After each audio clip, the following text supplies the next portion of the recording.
Hello everyone and welcome to Adobe Live. I'm your host, Kieran Lewis, a freelance graphic designer based in London. And today is part 2 of illustrator and author Markita Staples on Adobe Live. Markita, how are you doing today? I am good, Kieran. Yay, day 2. Ready for it? Ready for part 2? I'm ready. Yes, I'm excited. Part 1 flew by, so I feel like everyone's ready for part 2 and it's going to be a good vibe, I'm sure of it. I can feel it. As usual, a massive warm welcome to everyone who's joining. If you're watching on YouTube or Behance, massive welcome. I can see everyone in the chat is coming through thick and fast. We've got Wade, our moderator, General, Sean, Richard. So, a massive welcome to you guys. Put some love in the chat. Send some emojis where you guys tuning in from. Get those comments in the chat and I will share them directly with Markita, with you guys. Just 2 little reminders before we get into the real flow of today. Firstly, don't forget to remember to check out the Adobe stream tomorrow morning with Andy and Jordan. And we'll be sharing their top tips on creating social strategy and show how to set up your own content calendar. So you definitely don't want to miss out on that. And secondly, today's also even a more special day because we have our artist spotlight later on in the stream. We'll keep it a secret, we won't say who it is. But for those who are quite new, Artist Spotlight is a segment of Adobe Live where we just celebrate creators in the community. So stay tuned for that. But now we're going to go into part 2 of Markita's stream. So Markita, would you like to introduce yourself maybe to those who maybe missed that yesterday and obviously what we'll be working on for today? Yes. Hello, everyone. I am Markita. As Kieran mentioned, I'm an author and illustrator of a book series called the Curly Crew book series. And I have 6 books in the series and we are working on book number 7, which is called C is for Curly. And so during our live yesterday and today, we're working on, and this book is the ABCs of curly hair. A is for Afro, B is for braid, C is for curly, and so on. And so we're working on V is for versatility. And yesterday we worked on the sketches. And today we are finalizing the sketches, or I'm sorry, we're done with the sketches. We're finalizing our ink and our color. So we're gonna do that for the first half or so. And then we are going to go into InDesign and I'll show you how I bring those final illustrations into the final book. Boom, that's a solid plan. So I'm super excited. I'm sure everyone in the chat is as well. I can see we've got people from all different parts of the world tuning in. So we've got Germany and obviously the US and a bit of Canada. So a massive welcome to you guys. And as I said at the beginning as well, any comments you guys have, any questions, anything you want to ask Markita while she's designing, her background, her story, what she's using, tools, please get those in the chat and I will share them directly with Markita. So I'm excited to get into it. Yes, me too. Okay, so I hid the color, but I'm going to bring it back in a minute. I did a little work on this yesterday. So it's looking, I'm honestly loving the direction that it's going in. And I know yesterday I was like, we're not going to do the other 2 little girls because we only worked on 2 of the little girls yesterday. I mean, same girl. But then I worked on it a little bit last night and I was like, we got to have all of them. So nice. One thing I love that I did. So I don't know if you remember yesterday, she was just kind of standing to the side. She didn't have much of a pose. And I was like, she needs to do something. So I actually had my daughter model for me. And I was just like, stand there and like, put your hands over your mouth so I can see like what that looks like. And so now she's giggling and I think she's happier. She likes being like this. I also changed a little bit of the kind of the color scheme. So I put the, what do you call that? The fruit on her leggings. Nice. Yeah, and I thought that just made it like a nice little, gives it a nice pop, but it's not like all the fruit. It's a strong color palette. I remember yesterday we had you had little circles of your little color palette swatch and we were kind of saying which ones will go nice with the shirt and the skirt. Yeah, it looks cool. Yeah, this was a good choice. I'm glad we went with these colors. So let's see, I'm gonna just color these other 2 images. I also tried to clean up some of my layers. I am not my layer management. Each to their own. If you're again, I think we had that question yesterday where is everyone or in terms of like a question, are you more of a layer tidy up or do you kind of name your layers? Do you kind of go as you go along? Each to their own, right? Yeah. I never name layers. It's so bad. I don't name them. I do take the time every now and then to like try to clean them up a little bit. So I did that a little bit yesterday. Like I had a bunch of sketch layers and I grouped them, but. I remember your love though for the autosave. That came up yesterday. I remember us discussing, I feel like for anyone in the chat, especially if you know that feeling of when you forget to save, which some people do at the beginning or some people forget because they're in the real flow, but autosave is your best friend, right? In some of the new updates. It is a lifesaver. I have definitely lost work that I spent like so much time on. Honestly, not the biggest problem with, me losing work, like the biggest risk is my kids getting my iPad and scribbling. Okay. That has happened a couple of times. And I'm like, no. It's all part of the creative process, no, is it not? Is it? I'm trying to put a spin on it there. I don't know if it worked, but no, see, those are not happy little accidents. Those are like, oh my gosh. Up and away. We've got some good love already in the chat. We've got Benita who said, yay, Curly Crew, hello from Charlotte in NC. And she's got a question for you as well, actually, whilst you're doing that. So Benita said, Markita, about how many hours a day do you typically work on illustrations? Well, hello, Benita. Let's see. I am either lots of hours or no hours at all. There's nothing in between. So like, I would say in a typical week, I probably work on illustrations maybe 2 or 3 days out of the week. The other days I'm doing other business stuff. And then if I'm working on them, like I spend probably minimum like 4 hours because it's just like, first of all, I have a really hard time pulling myself away once I get into something. And, they take so long. I forget exactly how to check. I like how we can like see, I think we could see how long we've been working on something in a file. That's always interesting to look at.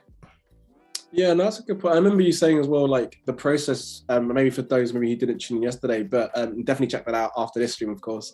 But I remember you saying about you kind of do pen to paper, you kind of draw, sometimes scribble and doodling first. That's where the kind of your inspiration first started from. Is that right? Yeah, definitely. And you know what? I show like my sketchbook, and it's like a, where I kind of play around with like markers and different things like that. So yeah, you know what? If I actually add the time I spend doing that, I would say I probably draw every day because my daughter and I will usually like, just kind of get on the floor and we're either drawing something or coloring. So that's cool. I like that. I remember I had a mate at uni who had he was told us a story. His dad let him have, basically he had a spare room and it was all white and he let him just paint. As a young child, I think he was at the time when he was quite young, but anything he wanted, just scribbles on the walls, draws, like a blank canvas of a room. I mean, that's pretty awesome. I'd love that as a kid. Awesome. I love it now, to be fair, as an adult, as a kid. I mean, you got me thinking because you got a spare room, Markita. You can just. We actually might. We've only been in our home for about 2 years, and we just got some space that in our basement where it's just kind of there. We could totally do something like that. Oh my God, that'd be a lot of fun. But you know what happened? The kids will eventually be like, well, Mom, we've done it in the spare room. Can we do it in the kitchen and then the living room? And then, it'll be Jackson Pollock painting, right? Well, I mean, to be honest, right now, they already do that sometimes. Like, yeah. The magic eraser. Have you used that before? Yeah, on Photoshop. But that's a useful tool. It's become our best friend. That is best friends. We've got some, it's quite nice. Again, we've got people sharing their experiences in the chat. So definitely get your experiences shared in there. And we've got Richard, who said, and it's on that topic of when we were discussing saving. He said that he always names his layers. Topic of saving layers, I should say. He said he always names his layers. I was a computer programmer for 12 years. So I got in the habit of commenting my code. So that's a good way of, that's a cool way of getting it. I mean, I imagine that's quite an intense, but also rewarding kind of route to get into coding. I would bet you'd have to do it there. Yeah. Yeah, you don't want to get sort of lost in the matrix and then you you kind of start back from square one. But thanks for sharing that, Richard. That's good to know. We've got a question from Dara. He said, hello from Atlanta. So we've got some Atlanta crew in the chat. Welcome. And they've said, you're so creative. How do you decide on the shades and the colors for each character? Oh, yeah. Good question. So yesterday we had like do I have it just because I like showing off my family? This is one of my favorite photos of my family, and it's because everybody's a different shade. So I like to just kind of pull up a reference photo, something like this, and it gives me like some options of like actual skin colors. So that's one way I do it. And I just kind of go for whatever I'm feeling in the moment. And then what I'll do too is like this book, for example, it's got, a bunch of different characters. So I always will like take a step back and I'm like, okay, what kind of skin tones and hair colors do we already have? And then maybe I need to add some more lighter skin tones, some more darker ones. So yeah, it's lots of things that I kind of draw from. That's a really good question. That's cool. Yeah, no, thanks for that. That was a good question. Definitely get those in. And I remember as well, like we discussed a bit about the kind of concept behind Curly Crew and then what you do. And do you know, obviously whilst you're still designing, so elaborate again for maybe those who maybe missed that in yesterday about Curly Crew and kind of why it kind of means a lot to you. Yes, I'd love to talk about that. So Curly Crew. I started the series the idea came to me like maybe 3 years ago.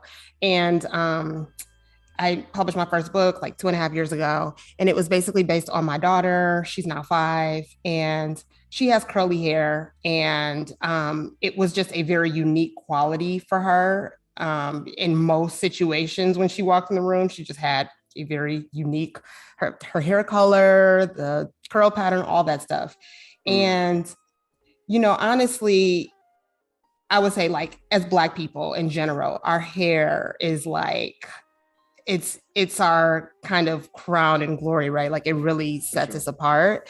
And we feel so strongly about it, I think, because we love it and we're proud of it. But then we also, honestly, there's a lot of pain and trauma wrapped up in it too. When I was younger, I had a relaxer, to straighten my hair, and that was kind of the norm, like growing up. So now we've started to really change the narrative around like natural hair. And so many of us are like passionate about teaching our kids, like, hey, your hair is beautiful. Your curls is popping, girl. Embrace it. Yes. I love that.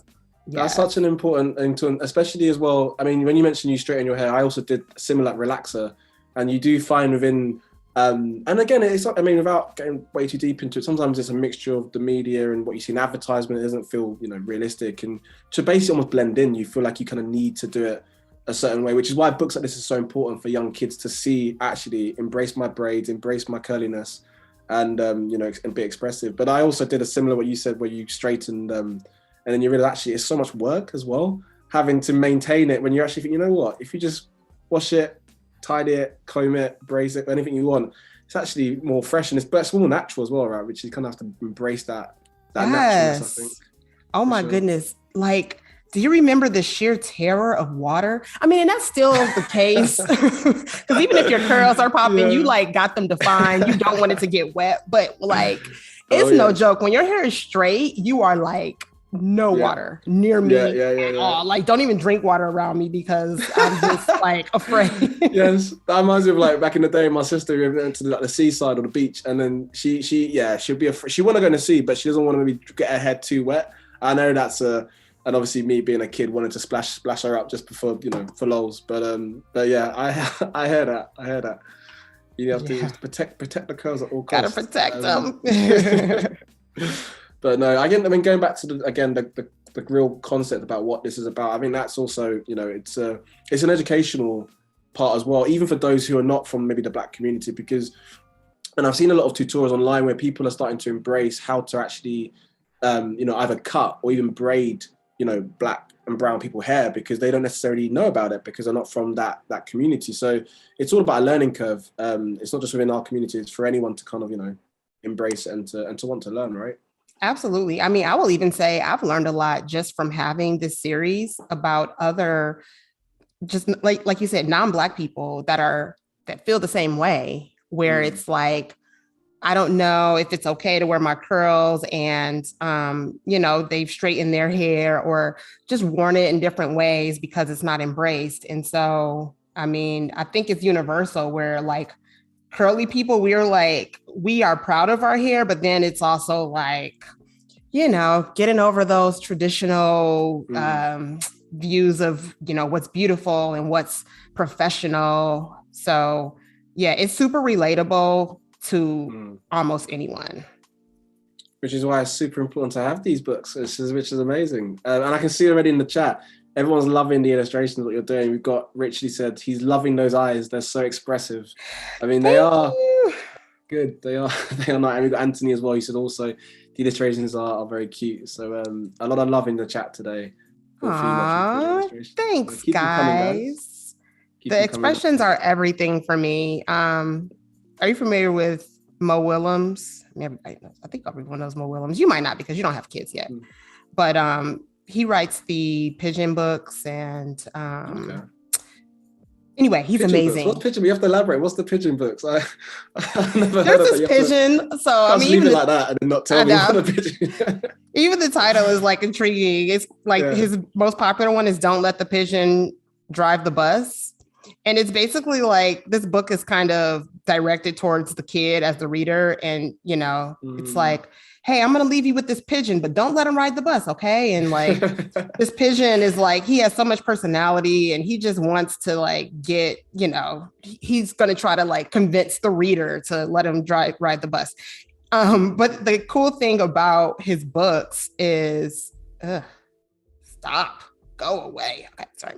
Is that, he does such a great job with expressions. So they have been like a really good reference point for me. Another series that he has is Elephant and Piggy. And it's just like, it's my kids' favorites. It's this elephant and this pig. And they like have all this drama. It's a strong combo. It's a strong, just from that you could, but yeah, he's so good at expressions. And I'm just like, I want my characters to feel like that. So I'm constantly like, trying to pull from. I imagine as well when you're a parent, you have to, maybe if you're into just children's books in general and the design of it, but even more so when you've got children, you have an opportunity to start buying books like that. And then to see, that must be quite cool because you're kind of like opening back up into that creativity space again when you're young. Oh my God. My husband is like, no more books. In fact, even my daughter is like, she's like, I'm not Markita, but Mom, we don't need more books. We have too many books. And I'm like, no, you can never have too many books. We need more.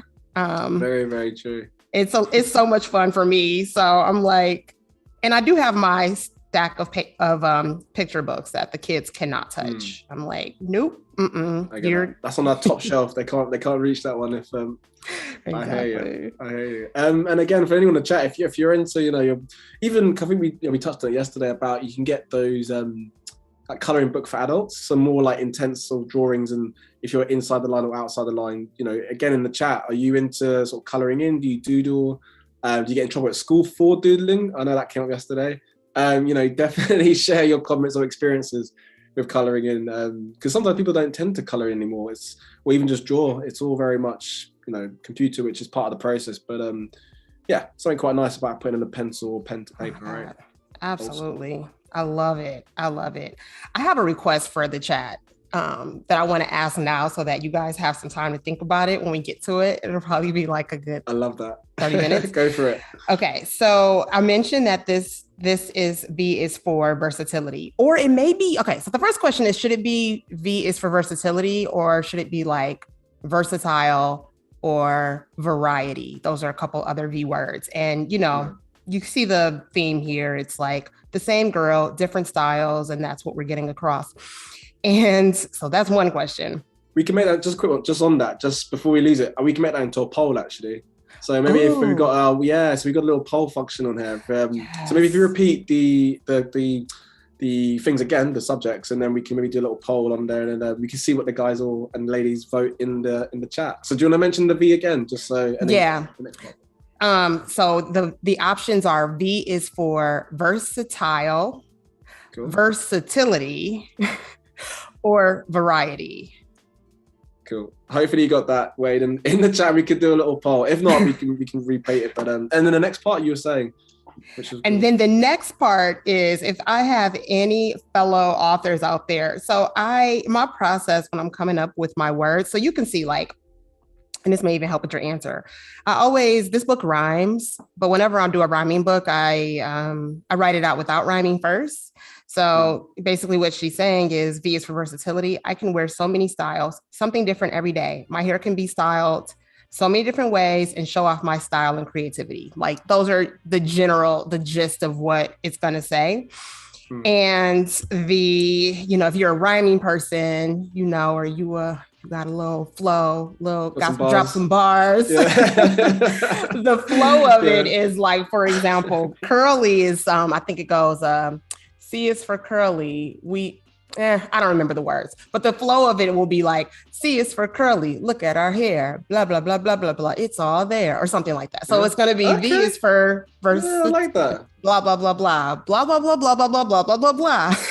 You know what? That sounds like it could be new generation rap there. When you just, that was like, that could be trending. After this stream, I'm pretty sure I can be trending now on TikTok. Oh my God, do not have me trending for my whack bars. I'm like, I don't even want to see that. You weren't expecting that on Adobe Live, where you're designing process and now you got a rap career on the road.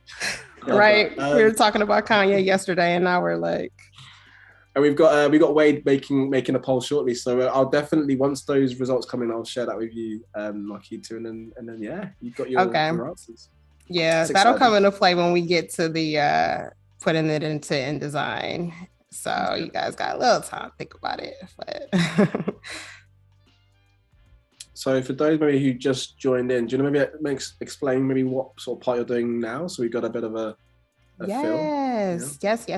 So right now I am coloring in. We're at the tail end of our color, right? So we've got these girls are done.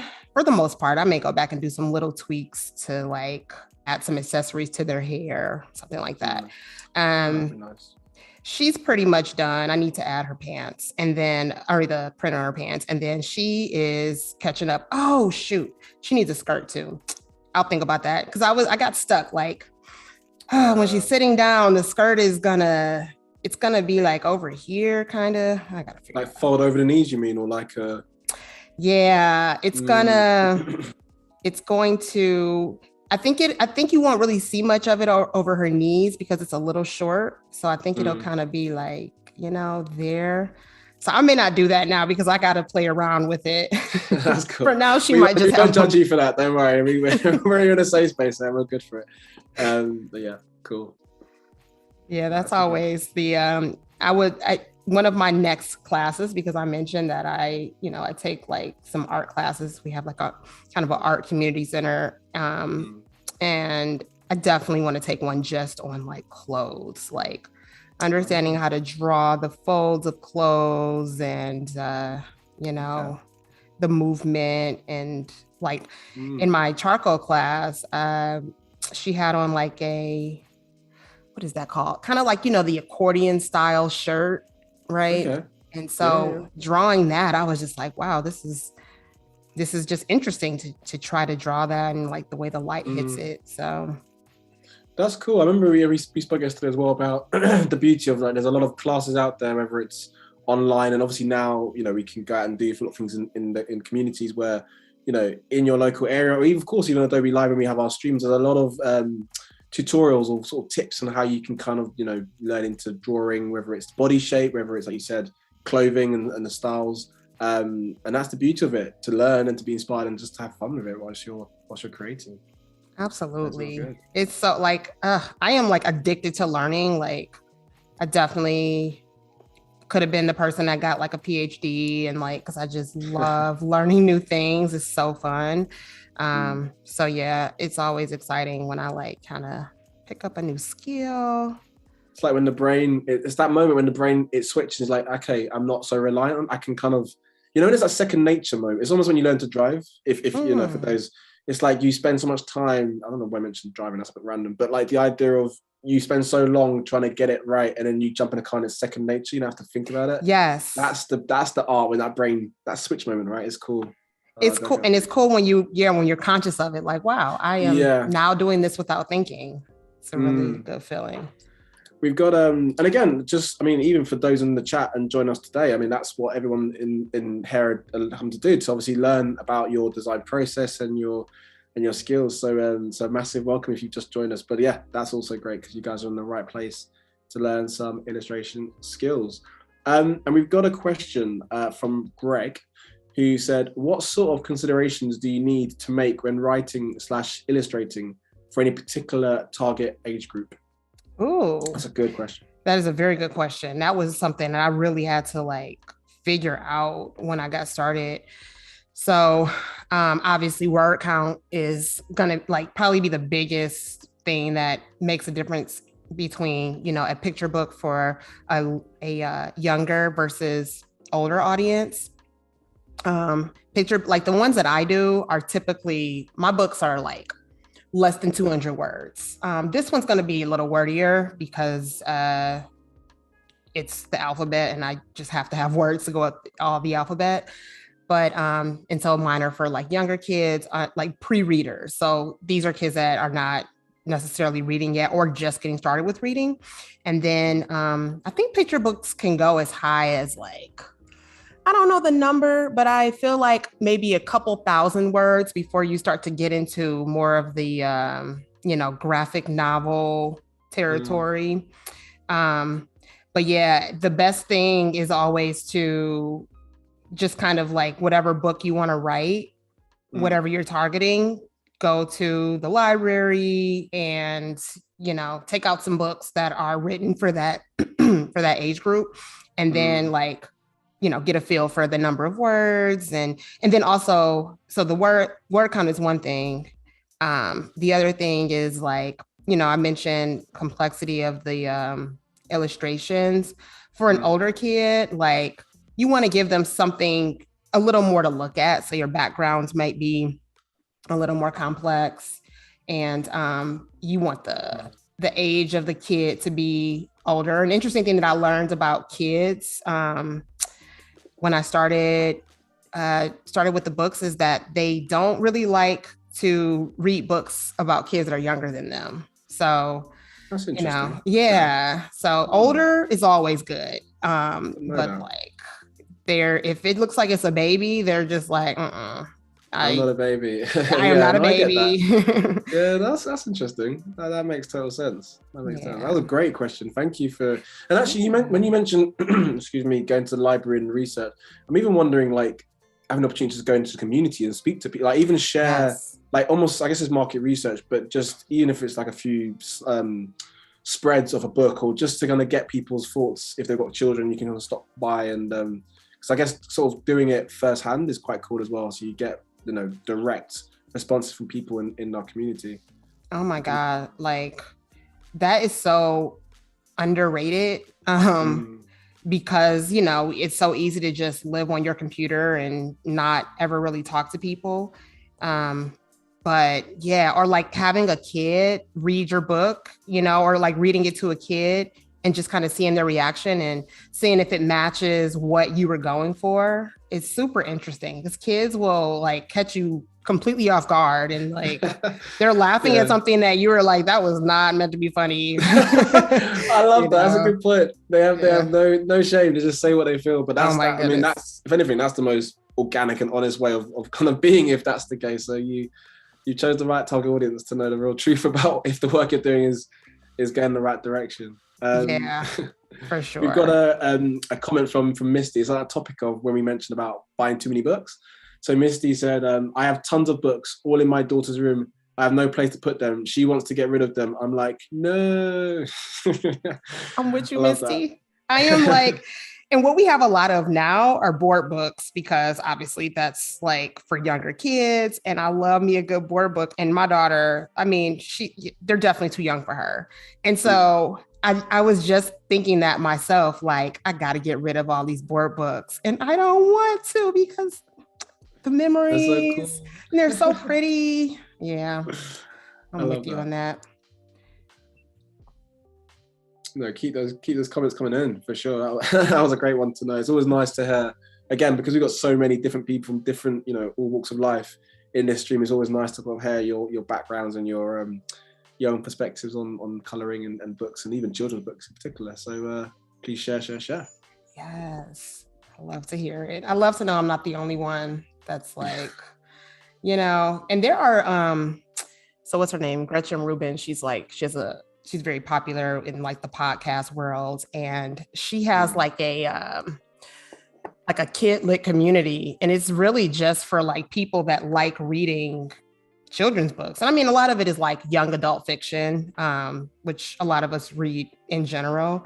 But, a lot of it is like picture books, because it's okay to be an adult that enjoys picture books. Sure. And I feel like definitely this is of Adobe Live as well, especially if you're even new to, this is a perfect time to even mention, if you are kind of new to Adobe Live and this is literally your first stream you've walked in on, obviously a massive welcome. At these kind of tutorials and these streams we're doing is a great way to really, be inspired and to learn about your community, and to see what other creators are up to within different sectors. This is a great time to mention now, about half an hour in already to our stream. We've got the wonderful Markita, who's an author and illustrator, who's part of Curly Crew Books, and you can see her right now designing some characters using Fresco. So if you're interested in designing and character design, you're in the right place. And definitely check out, of course, after the stream, definitely check out Markita's website and her Instagram, because it's shining with all of her work. So never disappointed. Thank you. And since you mentioned my website, I must plug. Plug away. You're in the right place for that. You can. It's a safe space. I must plug it. So one thing that I've just like started to love to do is creating an experience for people that order from me. Because so my books are available on Amazon, because everything is on Amazon. Like that's where a lot of people start. But I always want to encourage people to buy from my website, because I make it a more fun experience than, a brown box. It's so what I do is like kind of wrap the books, and like if you get so one thing, you can get bundles. So, I mentioned I have all these books, and so you can like order a bundle and you get them all kind of discounted. And then it also, comes in this cute little box, and nice. I include some freebies, some stickers, some bookmarks. I write a little note. I just love doing it. I just think it's so fun. And, it's like we have so many things now, right? Like we're just surrounded by things. So it's always nice to add an experience with the things that we get. Nice. Yeah. Well, guys, you heard it here first. So we've got a little nice link from Wade in the chat to Markita's website. So definitely check that out after the stream and follow up as well. I'm sure even after the stream is done, Markita will be happy to speak to you guys and obviously connect. So yeah, and obviously the products are amazing. So definitely get buying if you can for little kids, or even just for yourself if you're curious. It's all good. What should be on this puzzle? I've been looking at this puzzle and I'm just. Ooh. Do you know what? I was gonna go deep and be like, it's a puzzle of her, like the same posture, but that's almost Inception. Like, it's a child's game. It shouldn't be that deep. It could be the seaside, right? And I made it into. But I was thinking it should be like, another Curly Crew character, maybe. Like, yes. So what I'll just do for now, because I don't want to like spend a ton of time sketching a new character, I will just kind of freehand draw something, and so it's facing this way. But yeah, I think I'll probably just come back to it and drop in a character, unless somebody has like some other really dope idea. Yeah, that's a great question. Again, in the chat, so you can see the puzzle now on the screen. What are you guys thinking that puzzle could be? 10 points to whoever has the most creative idea. That could be on there. We'd love to hear what you guys are thinking. Yeah, definitely share. And we've got a really good question actually from Dorina, I should say, who said, "Do you draw these illustrations in CMYK mode in Fresco? So far, I've only used Illustrator for children's books illustrations." I don't even know if there's a CMYK mode in Fresco, but no, I always work in RGB. And so what that means for people that are not as familiar is it's just these two main different types of like color digital coloring spaces. And usually you do digital work and RGB. And if you're printing something, print shops print in CMYK. And so our question is like, you know, since it'll be printed, what I draw in CMYK, RGB always gives you the best range of colors. Like, for example, this yellow, I don't know how it looks for you guys, but it's a very rich yellow. Like it's unlikely you'll be able to print that rich of a yellow. So that's why a lot of people like to see the actual color on their screens. But yeah, I like RGB because I want to get to the best version, the richest version that I can get to, even if I'm not going to be able to print it that way.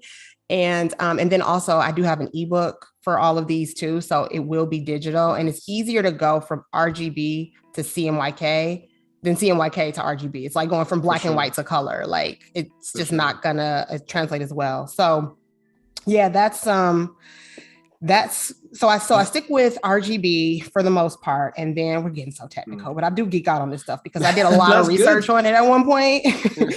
But I stick with RGB, and then and you'll see this when I bring it over into InDesign, I switch to CMYK when I export the PDF for printing. So yeah, nice. Good question. That was a great question. And again, if for you guys, if you're quite new to these kind of terminologies, you know, that was a really good, a real breakdown of those two, you know, color breakdowns, what we work with, whether it's digital or print. And the beauty as well, I mean, this is a good time to also flag.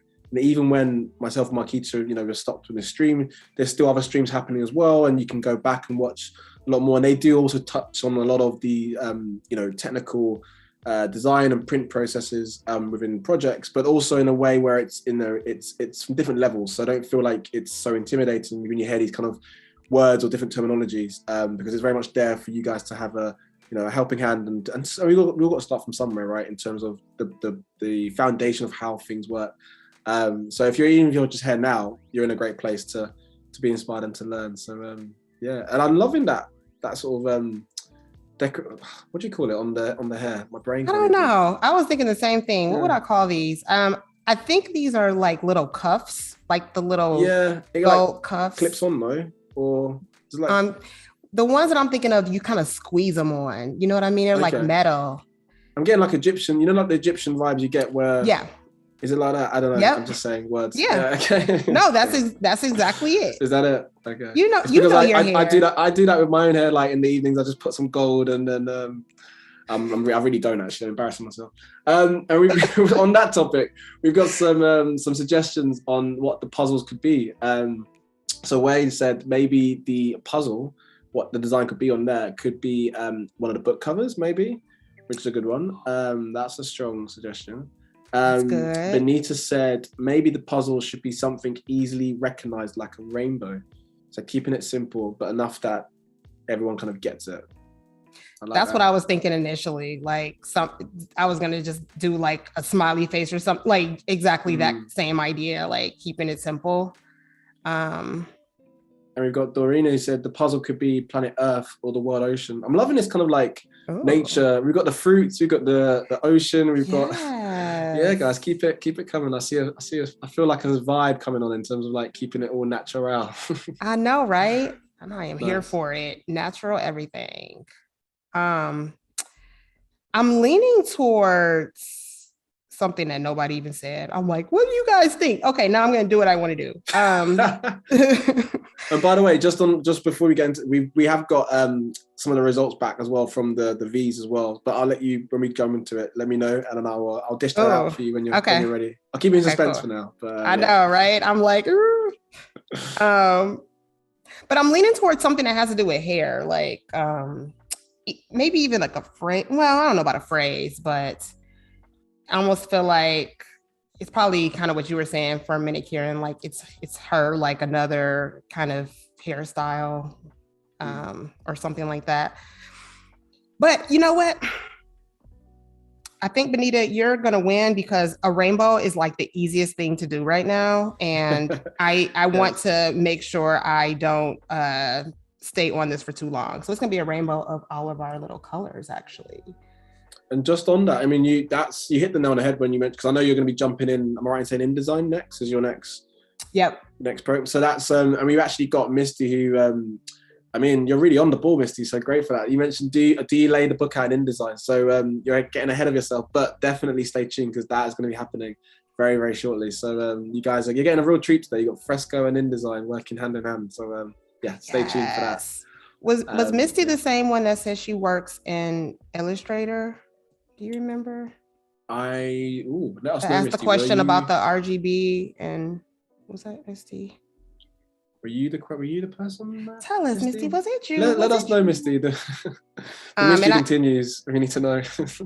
I asked that because I've just started trying to use Illustrator, which is like goals because it's such a powerful program. It's not as intuitive because, you know, Fresco is like you're drawing. We've all drawn before, but InDesign is like it's almost like speaking a different language. Oh, I like that. That looked good, by the way. Yeah, I know, right? And then I'm gonna have to. I don't know. Oh no. No. I'm on the wrong layer. But yeah, I have been playing around with it and doing some other things in Illustrator. I'm just gonna put it on a new layer. And I like how when you pull it into InDesign, there's just some powerful things that you can do. And I'm like, so that's why I'm just curious if that's you are the one that. I think we've got the mystery has been solved. Actually, so Misty was the one, and I remember now. Misty was the one. She said, "I'm the nerd who hoards the books." You were the okay. Yeah, that was you. Thank you, Misty. I knew I remembered your name. Yeah, you're my fellow book nerd. Cool.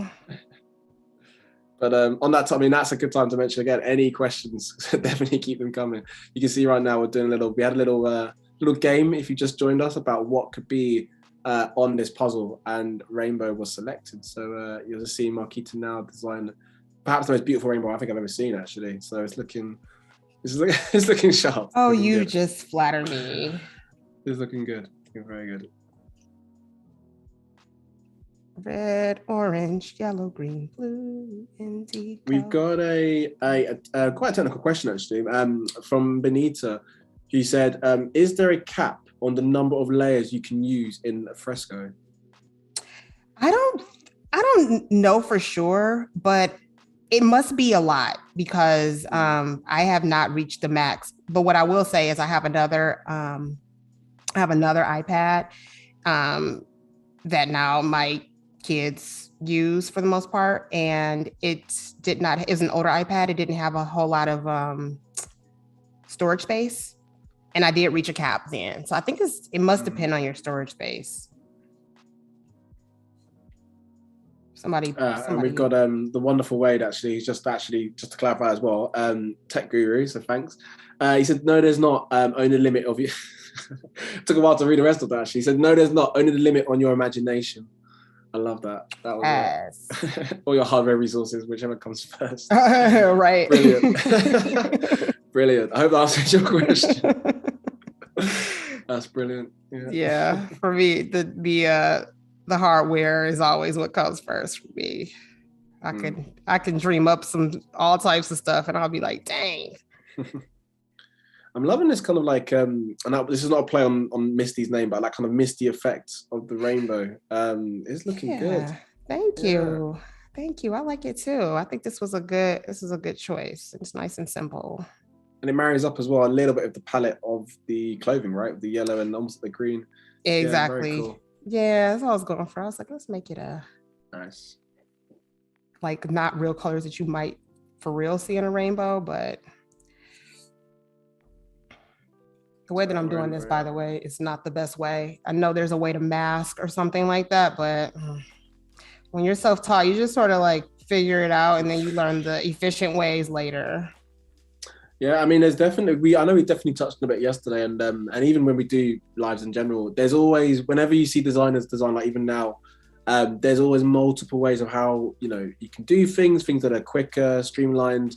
But obviously right now, whatever works best for yourself. But without a doubt, there is definitely other ways to make things a bit more streamlined. And that's the beauty again of watching more and more streams, because you start to pick up on quicker, more efficient ways of designing to make your life quicker.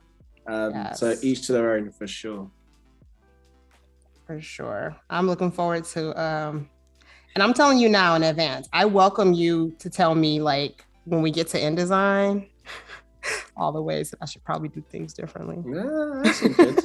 Everyone's here to see your process and your design, so I'm sure it's nothing but positive energy. It's all good. And actually, it's funny what you're doing now. My brain was thinking, well, actually, that child, if they made the painting, it might have gone on a carpet. So they just kind of kept it going, like puzzle carpet. I don't know. I'm just saying. Oh, yeah. Wait, what do you mean? You mean I would draw the carpet? No, sorry. So, for example, say they were on a carpet and they were playing the puzzle piece, and then in a puzzle piece, they might have done like a painting, like paint on the actual puzzle pieces, and that kind of goes on to like a car. It's a bad joke, basically. I was trying to make a joke, but it's not really. Oh. It's all good. If it takes a while me explaining, the joke backfired terribly. And on that topic, we've got next topic actually. I'm also just a little slow sometimes. Just nice. That's me being a rubbish joker. Dorina said, "This is the start. This is the sky's color right now where I'm at." And where are you at, Dorina? If that's the sky that you're in, that sounds amazing. Okay. I want this sky. I want to live where you want to live, and it sounds amazing. And we've got, I can see people kind of joining in. We've got Paloma, a massive welcome if you just joined, and for anyone who's just joined, actually, welcome to Adobe Live. And you're seeing right now we've got the wonderful Markita, who's an illustrator and author.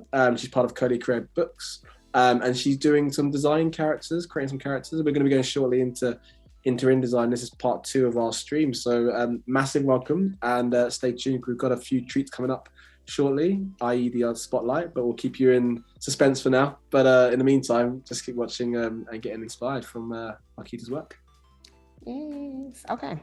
You know what? I think we're like at a good point where I want to bring this over. What I normally will do, it's like going to be a constant back and forth, because I'm going like, this feels about 90% done. I see some little things like she needs a part right there. Let me just give her that part, because that's going to drive me crazy. But yeah, there are some little things I'll need to do to fix it. But yeah, I'm ready to head on over to bring it over to InDesign. But I love that. I know we touched on it yesterday, but that's that brush stroke where it's not too perfect. Like even the edges, how it's kind of rubbed out. I love that effect. I mean, that's cool. Yeah, thank you. There's work to be done on those edges too, because this is like a lace front wig. Like, I don't know. Are you familiar with wigs at all, Kieran? I mean, you put me in the spot now. I've got a strong collection. I like doing that. It's fun to hear your reaction. That's my job, Markita. I know. No, it's all good. I can't say no.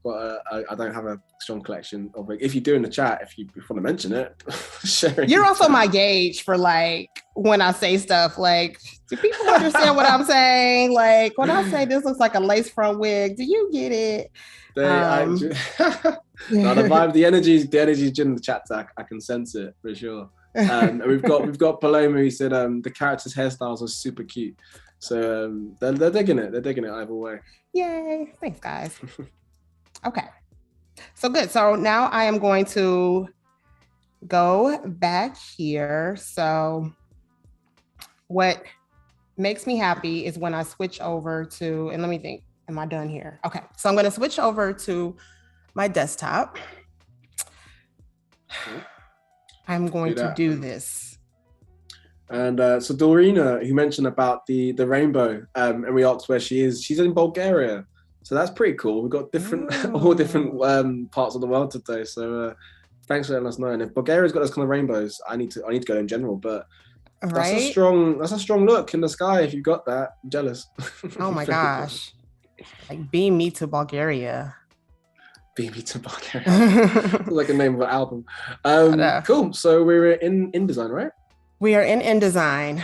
So you can see that I've like, this is the starter file for my book. So I'll like, as I finish illustrations, I'll just kind of pull them over. So we've got A is for afro, hair loose and free. It's curly, it's puffy, it's perfect on me. B is for braids. I like them long. They keep my hair moisturized, healthy and strong. And then C is for curly. Wait, that's driving me crazy. No, did I see it? Also, can we zoom in like a little bit, just because they're so beautiful? We don't want to make sure that we see. Like, if you zoom in like an inch. Is it there? That's perfect. There we go. Cool. Okay, so I don't have all the alphabet done, but we're gonna jump to V, and I put this here. Okay, so first, tell me now. What are you ready? Are you ready for this? Okay, so we've got a variety. I mean, and that's not me saying we've got a variety. Yeah. Variety is. I realized what I did there. Variety seems to be the winner. So boom. Thank you guys. Variety. Okay. I'm happy to hear that. You know, I liked variety too, because it's a more it's a word that we like use more regularly, but I was like, is it too like not hair specific? Like, you know, variety. Everyone's digging it. You guys like it. I'm with it. Nice. And just on whilst you're doing it, I mean, the fonts you're using, what font are you using for? And also, where did you get that font from as well? That's cool. So Adobe Fonts, there are millions of them. What is this called? This is called Bungee. Nice. I love that name. Yeah, cool. And it's like, it's two fonts. There's like a Bungee. I have to pull up my layers. Like one is there's like a shadow that and then this is like the color. Nice. Yeah, so it was actually like an example that I saw on Adobe Fonts, and I was like, I want to do it just like that.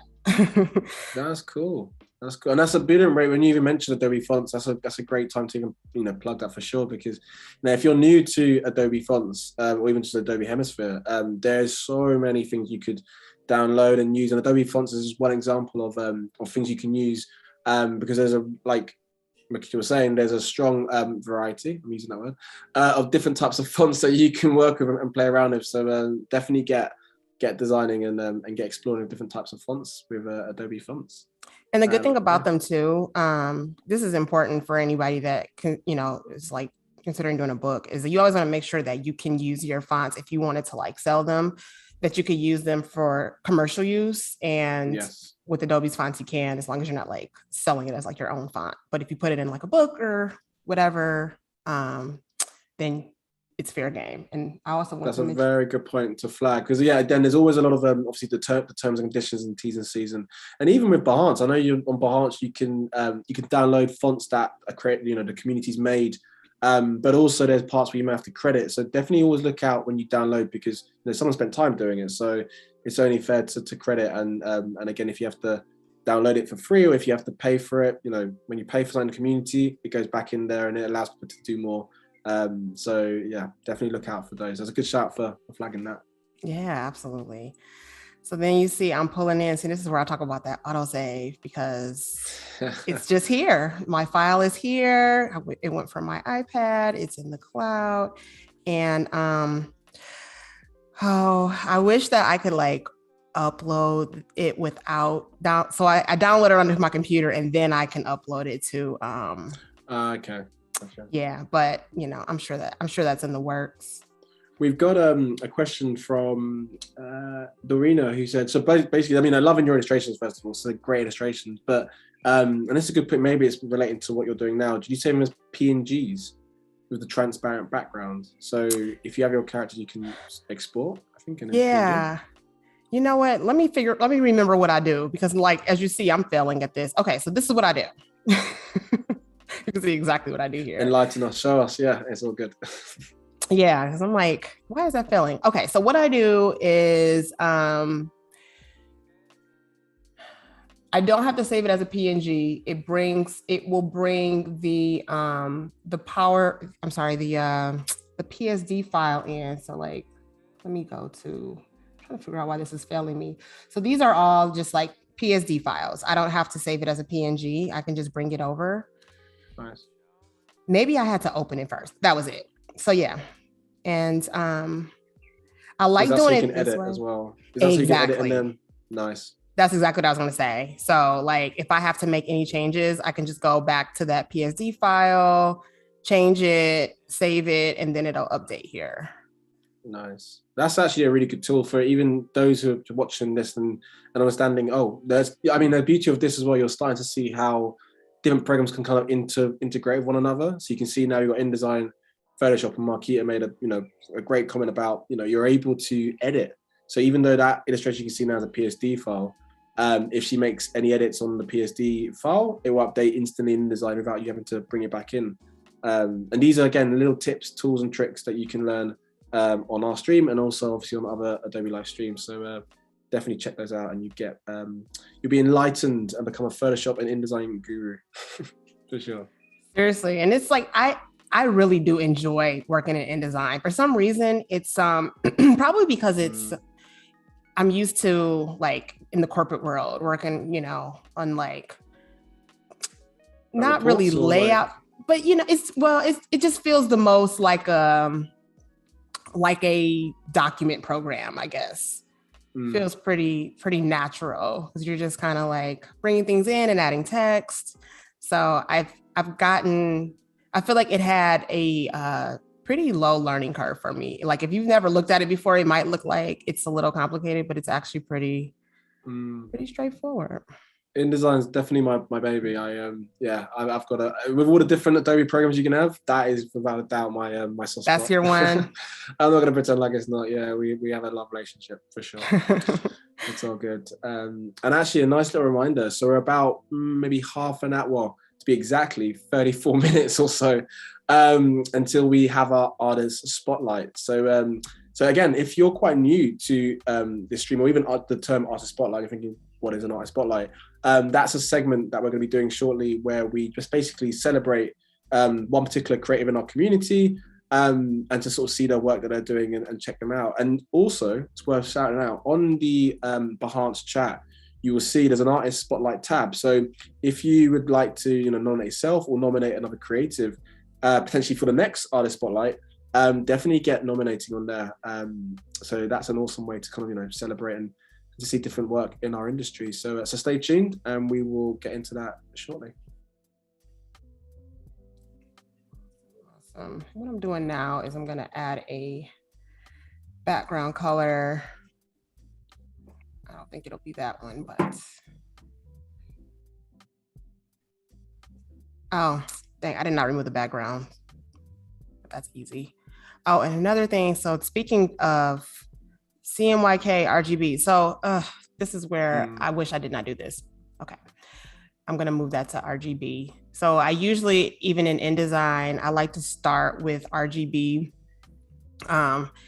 and then when I do the export, I change it to CMYK.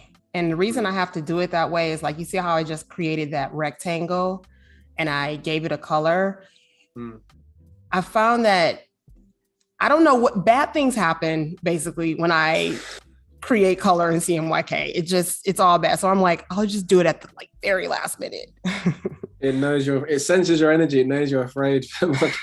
Man, but I don't want no beef. Like, don't do me like that, CMYK. Actually, what you're doing now is a perfect example when we were discussing about the changes you make. So you guys are going to shortly see. So that update should come up very shortly, where the background from the Photoshop file has been removed, and then without having to replace it again, hopefully it just updates it automatically. Yeah, usually it gives me a little refresh. It gives me a little what do you call it? Oh wait, I'm in the okay. Yeah, it'll be like a little here, let me just go to relink, because sometimes it doesn't do it right away.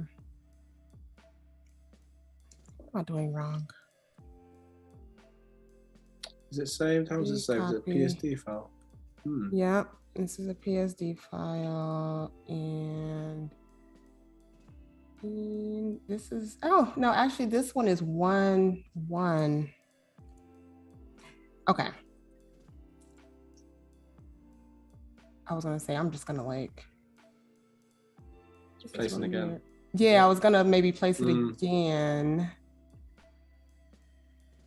I know sometimes when you maybe have like file names that are quite similar, it's sometimes it's trying to calculate, but it just doesn't know because they're quite similar. So yeah, going back to the drawing board and then replacing quite a bit of trick.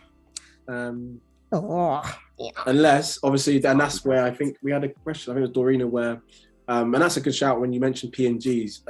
And again, for anyone who doesn't know maybe what that term means, that's basically a file type where it's going to have a transparent background. So that's always good to work with.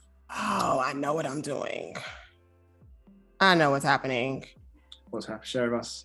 Okay, so sometimes, and I'm trying to think why this happens. I'm working, so you can always tell when it's a cloud doc because it says PSDC instead of PSD, like this one is saved on my computer. So let me just close that. So yeah, because I have to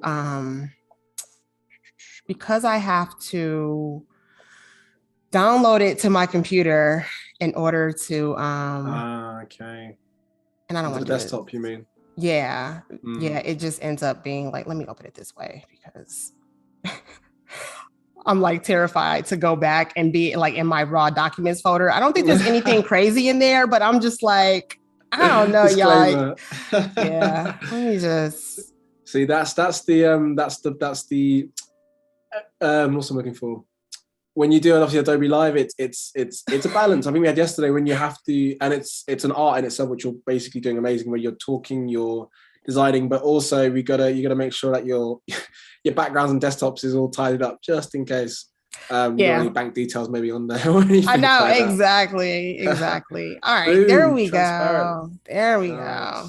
Yeah, it usually is much easier. Do you think it feels like a lot of yellow? It's very yellow. I mean, I like yellow, but maybe, yeah, okay. Is it too much yellow? Yeah, I think it's too. I think I'm gonna go with the. I think it's gonna be a more of a neutral color, like more grayish or brown or something like that. But we'll see. What are you guys in the chat thinking that color? I mean, it's obviously got some quite sharp, dominant colors on the clothing. What are you thinking could be on that background color? I'm waiting for someone to say rainbow. Actually, that'll mix it up. Just a rainbow, massive rainbow, like full screen. That's what my daughter would say. Rainbow, everything, always. I like her style. Yeah.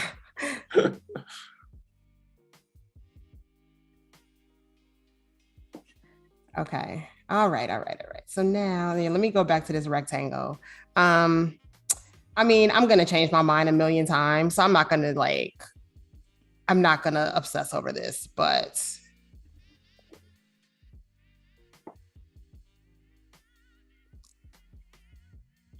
and that's always it's a designer's trait, isn't it? Where you can get so bogged down on the color. Oh my goodness. Trying to find the perfect color. And actually, that's a nice time to even flag again. We obviously mentioned Adobe Fonts, which is awesome. But you've also got Adobe color.adobe. I hope that's correct in right in saying. Where it's almost like an online portal where you can see color references, which is awesome. You can see how colors can work together and color palettes. To definitely get exploring on color.adobe if you need some help with how certain color schemes can go. And even better, it gives you the breakdown as well of the codes. So whether it's CMYK or RGB, you can just drop those straight in if you don't want to I screenshot sometimes, but you can write the coding, get it perfect, and then you can have fun. So yeah, definitely check that out. I like this better. Yeah, that's the other thing that I would love to get a little better at is like the whole color theory thing. Do you have like a Pantone book? Do you have like a Pantone? No. Is that what I need? They're cool. Yeah, I actually got one for Christmas. I know I mentioned I'm getting loads of things for Christmas, that and the coloring adult books, but Pantone, it's like I feel like I should have it behind me. It's not behind me. But like almost like a rectangle, and it's thick. But it's like we had one where it's my partner has one where it's the Queen's different color outfits. So they've used colors, but they used the Queen as a figure. So of course, the Queen of England. So you've got her wearing maybe all orange or all green or all yellow, and you can use that as the color palette for different swatches. Yeah, I love how they made it quite cool. So then you like having a physical book? Yeah. So it's a physical book, so you can get an idea when you do print how that could actually look, and it has the breakdown as well. So they usually have like also a Pantone color of the year. which is quite nice. So they usually do that, which is I couldn't tell you what was last year. I should know, but I remember there was like a royal blue once, which was cool. But yeah, that's the geek theory of the color, but we're in the right place to geek out. So I'm all about the geek out, because color is like it is like it's probably caused me more stress than anything else with this process of creating books. Because when we start talking about like CMYK and RGB, so that's one thing, because I'll design it one way and then I'll get a proof and then it's like, nope, that's not the color that I had. So the printers, every printer is different. You just never know. You just kind of have to get samples. And then there's like, oh, what color should I make?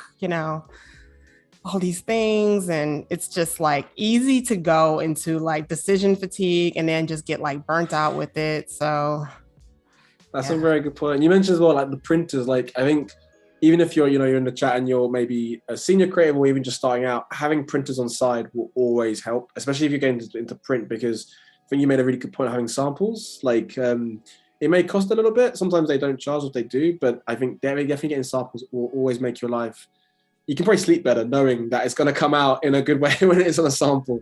Nothing worse than printing and you're like, this is not what I wanted.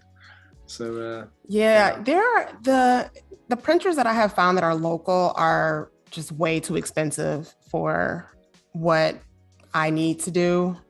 And so usually I print on demand with Amazon. So it's just as a customer orders, it gets printed and Amazon kind of sends it out to different printers. So I have no control over that.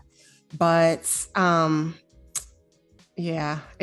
can try and get as close as possible though, right? I mean, that's and then I'll like use my books that are already printed as a guide so that, I'll just go back and look and like, okay, I like the way that color is and I'll stick with a certain color. Nice. Okay, so now we have this laid out, and what I would normally do, let me like fill in a couple more of these just to have it not be empty, because this is something I'm gonna have to do anyway. Sounds good. And just on that, we've got about 20 minutes until we get into our artist spotlight. So you mentioned at the beginning of the stream what that is, and definitely stay tuned because it's a good one. And I can see we've got a few people kind of popping in now as we're even going in our stream. So Izzy's just popped in. Sorry, I'm late to the party. You're not late. Well, you're into the party, but it's all good. You're in a good stage right now. And what you can see is, for anyone who's just joined, we were working in Fresco and we're designing some really awesome characters. And now we're into InDesign. And Markita's taken the illustrations into InDesign, and we're just basically making it within a book layout. So welcome if you've just joined, and obviously get those questions coming in. Yes. So this is what I meant. I usually get these little, that tells me that I need to update the link, and then I click that and then it's updated. That was what I was looking for last time. It just wasn't coming in.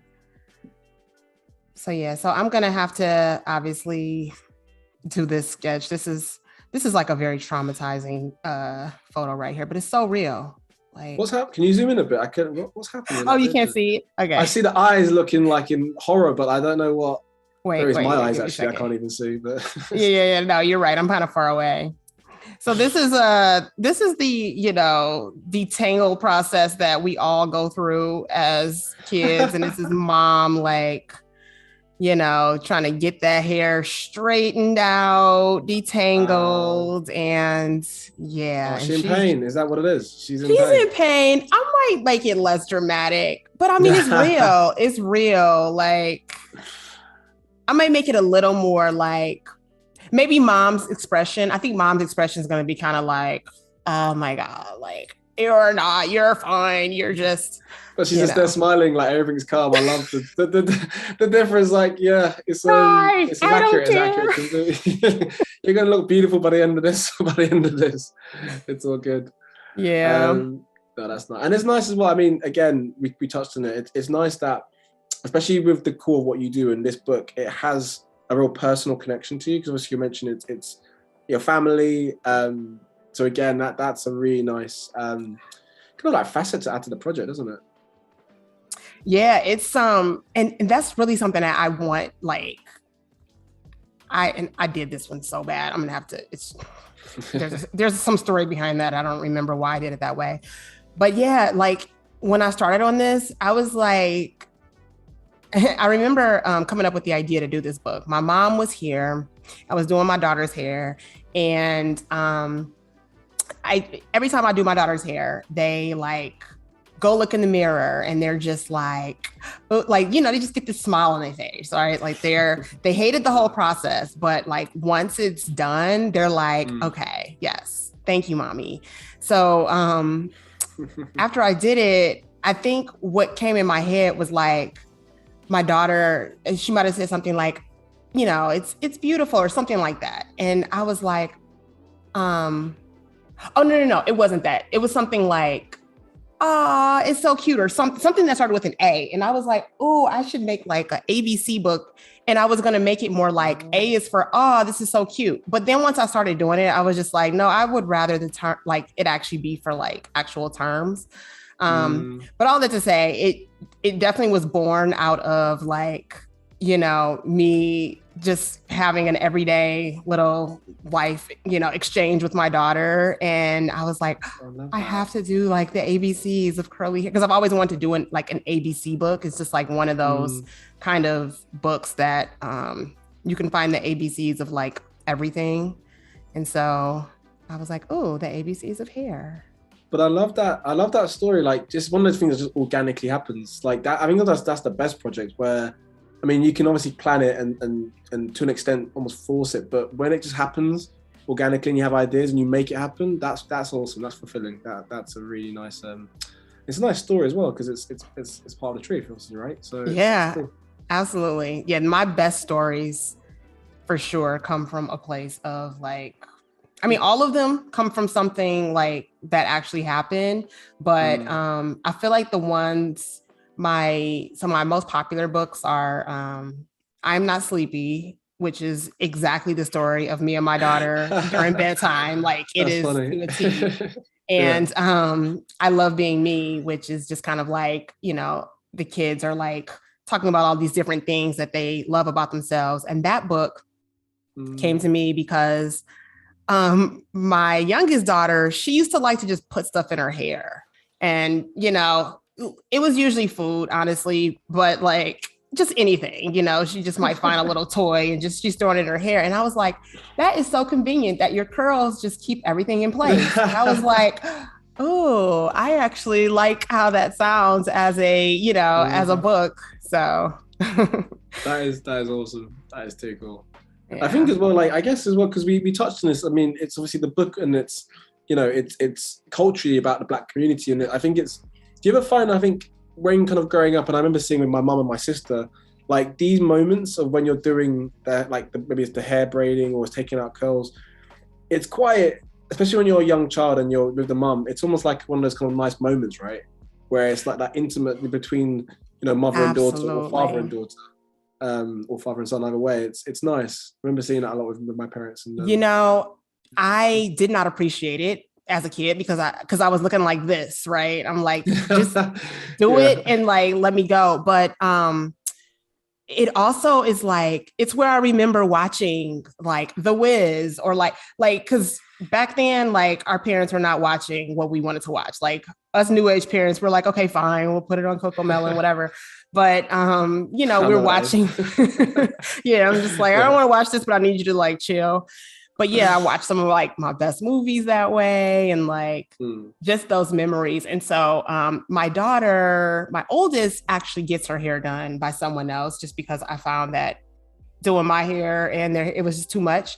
But I have found that sometimes when I do her hair, she really likes those moments, right? So now I do try to like, at least like the other day she got her hair done and I put some beads in her head. So, we had our moment doing that. So yeah, you're totally right. Nice. Like that bonding is like everything.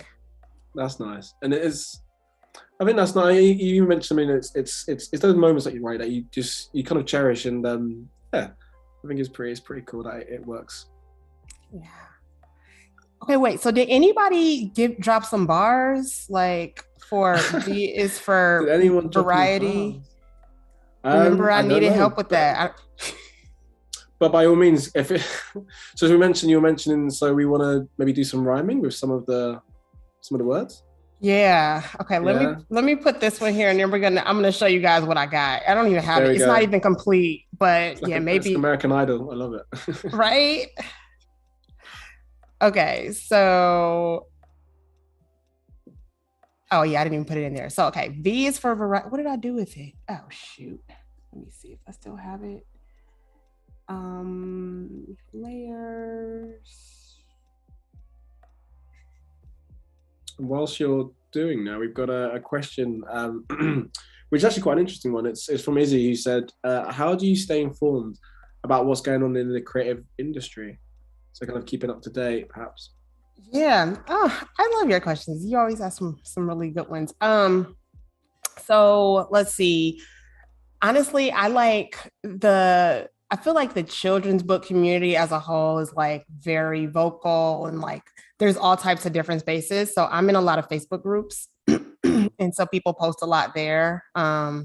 So usually it's just like updates depending on the group. Like I'm in one group where we talk a lot about Amazon. And so it's like, hey, did you know that Amazon ads are changing and like that kind of thing? Or I'm in another group where somebody might say, hey, Gabrielle Union just released a new book. And so, this is a good time to like jump on the trend. Or something like, we had, I don't know if you follow American politics at all. I'm not going to get into politics, I promise. But it's all right. It's cool.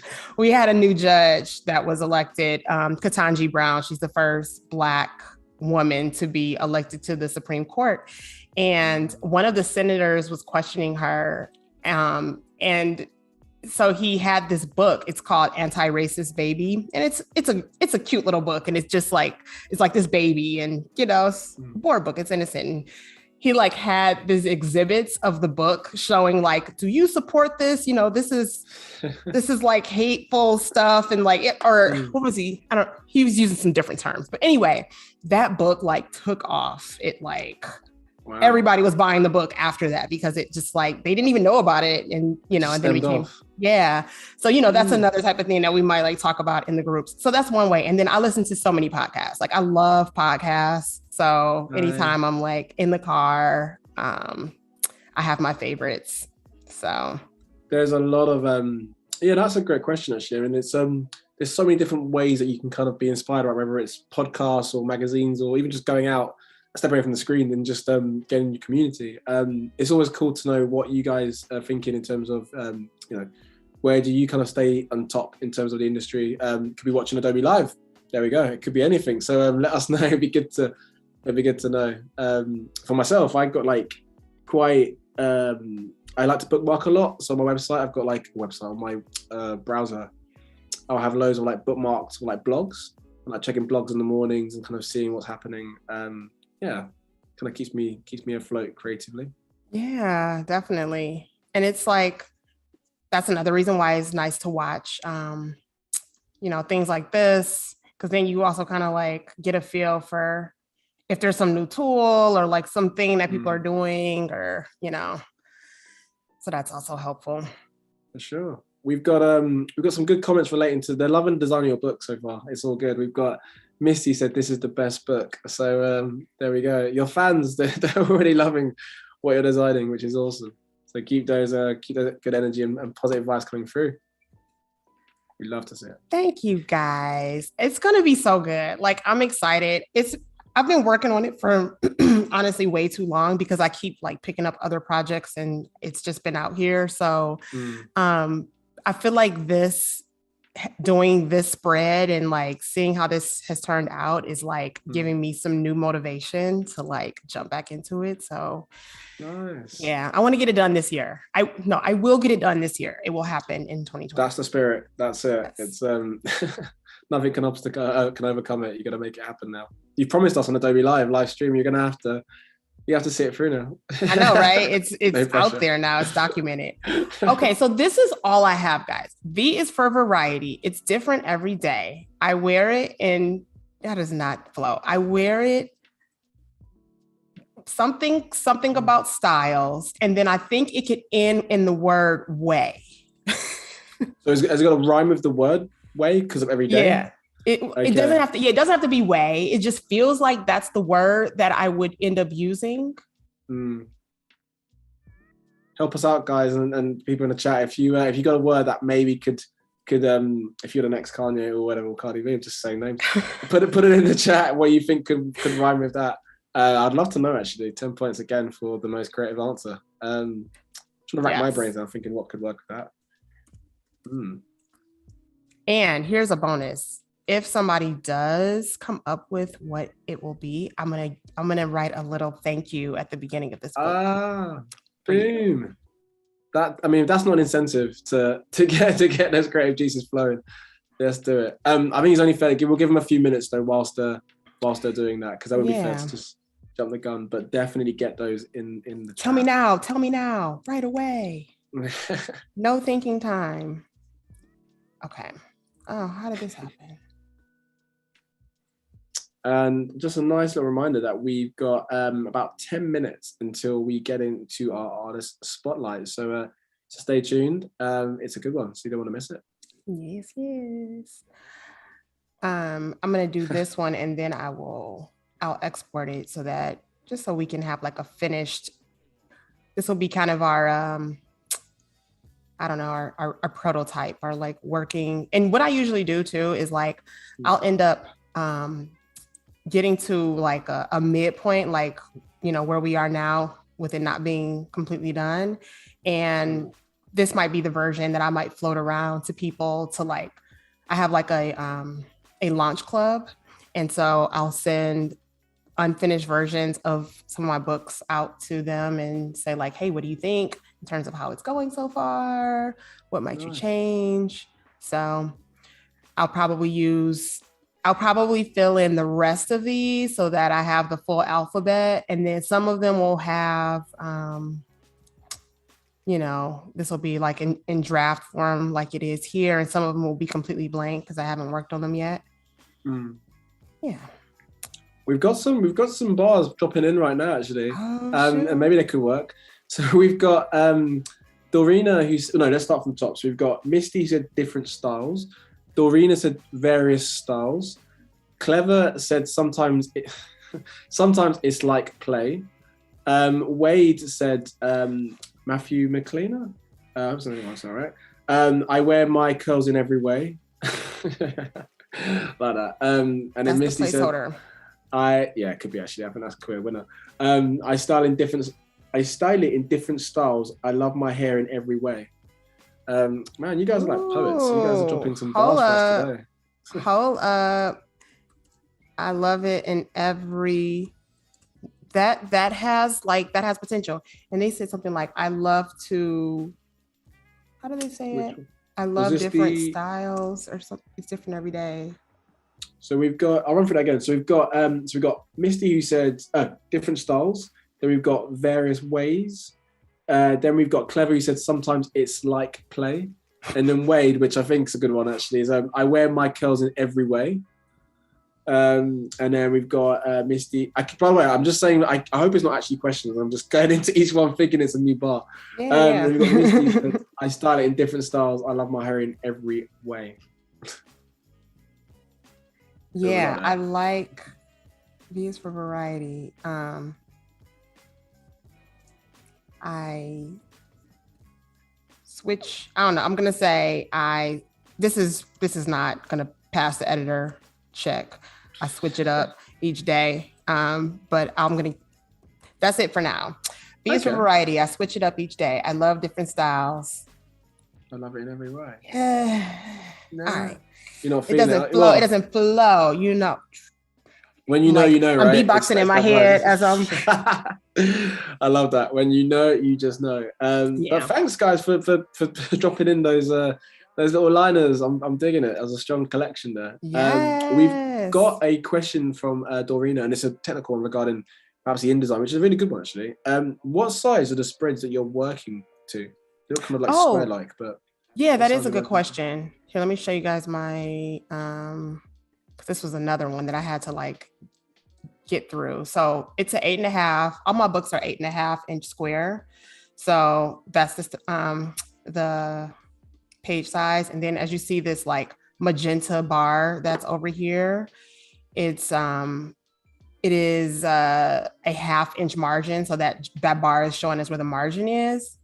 And then I have an 1/8 of an inch bleed. And so what that all means is like, you know, when you have a picture book, like usually the color goes all the way to the edge of the page, like there's no like border around it. So you do this thing called bleed, where when a printer prints it out, there's going to be like a part that they're going to like cut so that that color goes always to the end. So that's the bleed. So we make it 1/8 of an inch beyond the page.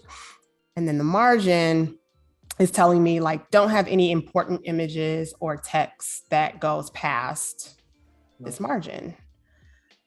So yeah, that's a really good question. And then in case this is another question, when I was in Fresco, the image size that I use there is actually even larger than this. Like I think I do like a 15-inch like square image. And I do it larger there just in case, like you never know, like I may want to do like a larger print, and you can always go smaller. You can always like take the size down, but you can't, if you make it bigger, it's going to look.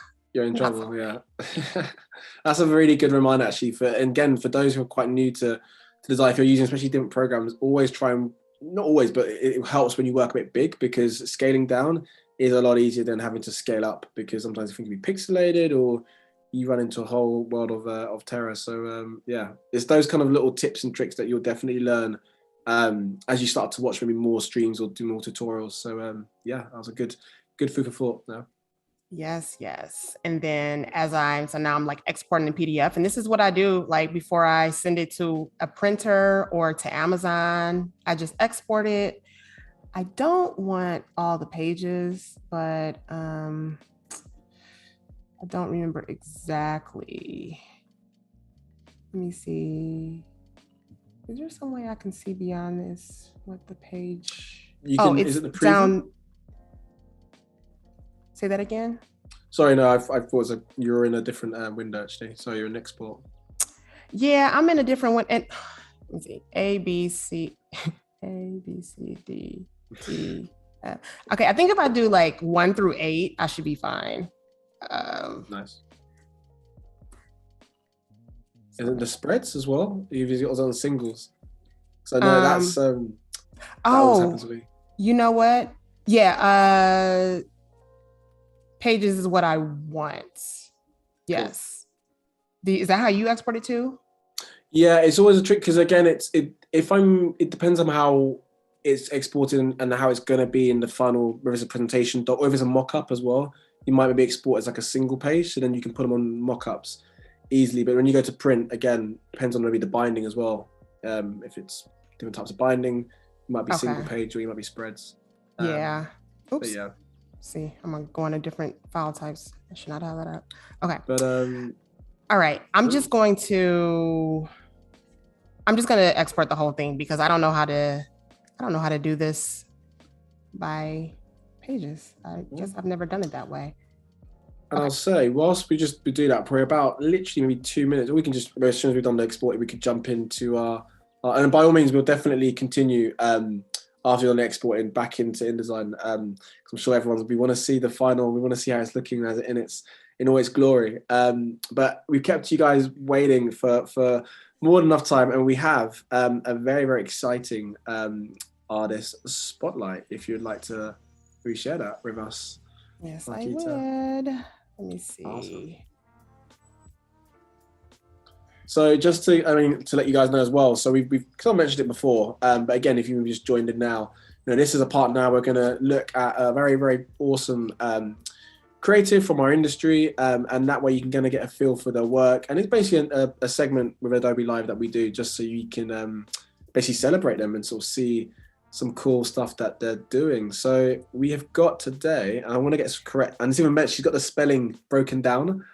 Vegalia, I think I said that correct. Yeah. Yeah, I actually had not noticed that. Yep, that sounds right. That was cool. That helped me to have the breakdown. So thank you. If you're in the chat, thank you for doing the breakdown, and hopefully we've got your name correct. And yeah, let's have a little browse through this for a few minutes, because this is looking awesome. Yes. So Vegalia, her work is just like all Black girl magic. And so and this is her right here. She also is stunning, beautiful. I'm just gonna go to some of the Yeah, it's ones browse that I just think for are sure. like, this one's really cool. So wait, let me jump to the end because this is just interesting for me to see. She based it off of Ah, wow. this model, and and just like I love how she added her own little flair. Like, look at these Mm, braids.